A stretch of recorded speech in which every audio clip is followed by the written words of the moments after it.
Okay, and as you can see here, our bookshelves are all set. They're all installed.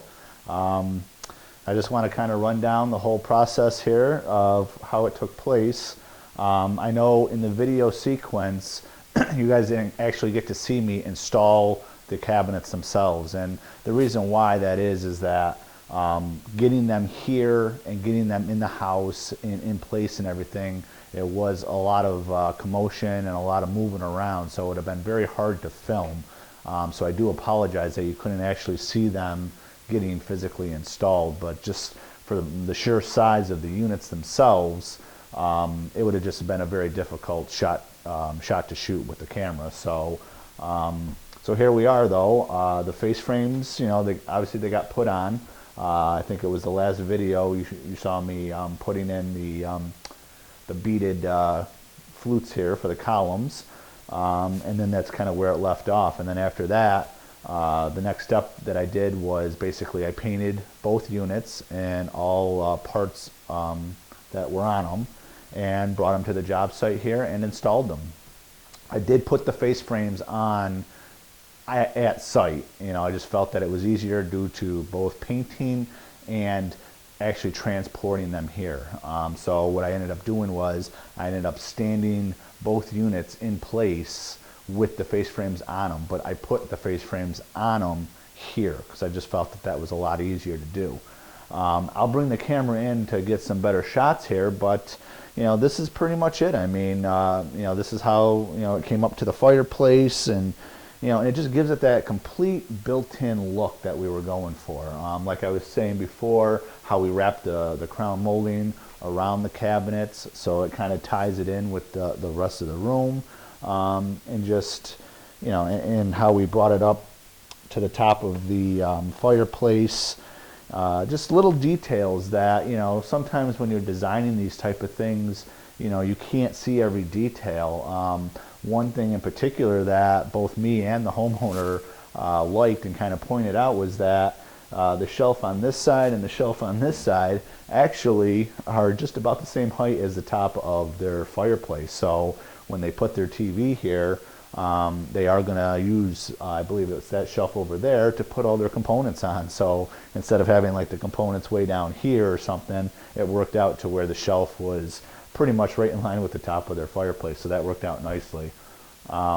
We also moved their cable and gave them an outlet jack for the TV, yeah, and then just finished painting it up, and it's looking really good, I gotta say. Very pleased with it, very happy with everything.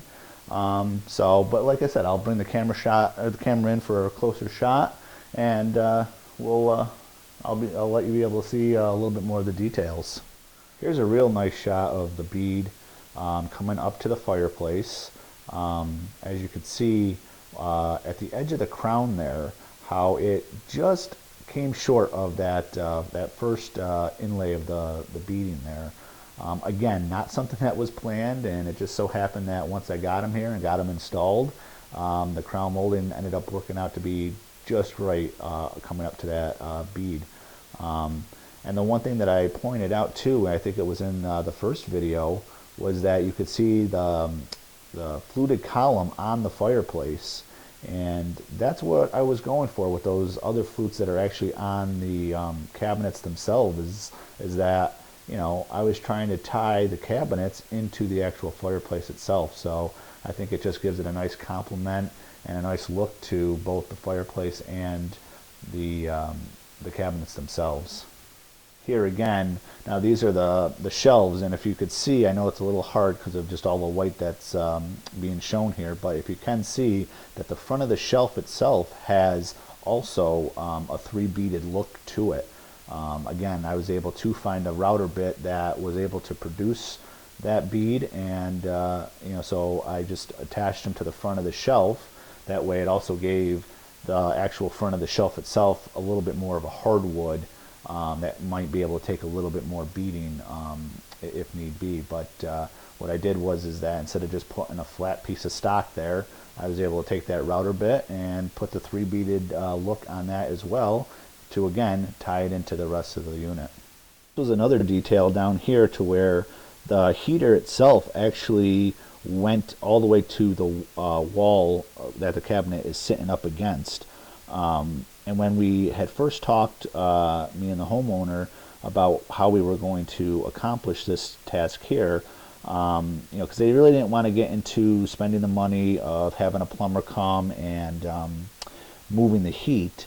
So what I was originally going to do was the heater was going to actually stay behind the cabinet itself, and then I was going to kind of just do a nice little trim detail around it to kind of, fill it in and blend it in. But come to find out that, because this is hot water baseboard heat, that the pipe that feeds the heater actually sits right in front of the cabinet. So all the heater that we saw that was going to the back wall was actually just a cover-up pretty much. It wasn't housing any heat unit or anything. So I was able to cut the unit and make it flush with the front of the cabinet. So that actually worked out really nice for us.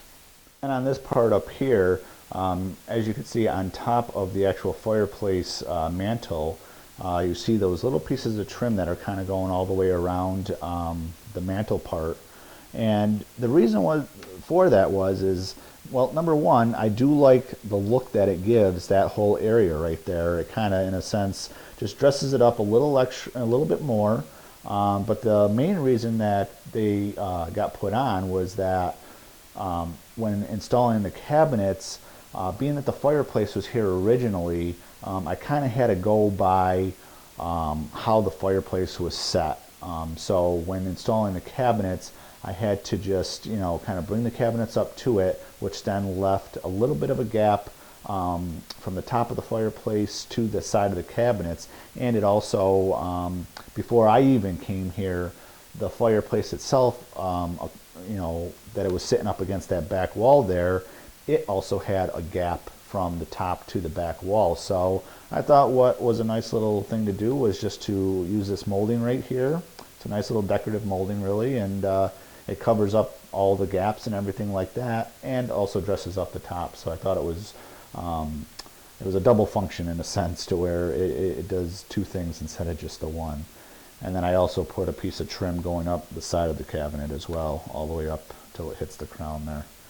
Again, just a nice little feature to kind of finish it all off and give it that extra, little look. So I thought that worked out nice as well. There you have it. Glad I was able to get a couple close-up shots. That way you guys could see a little bit more of the detail. And just want to wrap it up by saying, I'm very happy with how this came out. And this is just, like I said, a very good use of space. I think it complements the room very nicely. And I'm just very happy. I know the homeowners are very happy about how it came out as well. And I just love how it just ties everything in and kind of just gives this room a nice focal point when they're sitting here watching TV or just enjoying a nice fire. So I know they're really excited. I'm really excited. And I really enjoyed making this project. And so I just want to say thank you to all of you for watching, and can't wait to get into the shop to start the next one. Until next time, we'll see you then.